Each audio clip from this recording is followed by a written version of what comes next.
Ụmụ akwụkwọ ndewonu, aha m bụ Oriakụ Onyeije, abụ m onye nkụzi Igbo. Achọrọ m ịgụ egwu iji too nne m. Hello students, my name is Mrs. Onyeije. I teach Igbo language. I want to sing a song to praise my mother. Praise their mother too.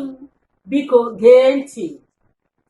Onye ga-eme m ka nne m rumo, nne m ezigbo nne m.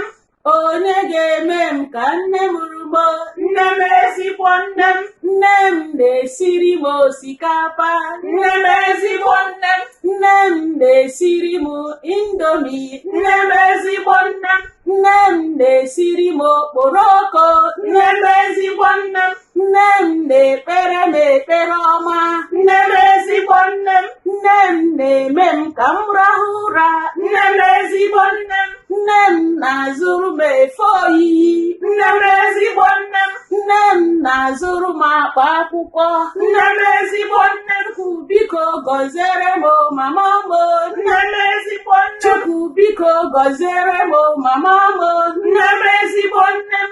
Soro m kelere m nne m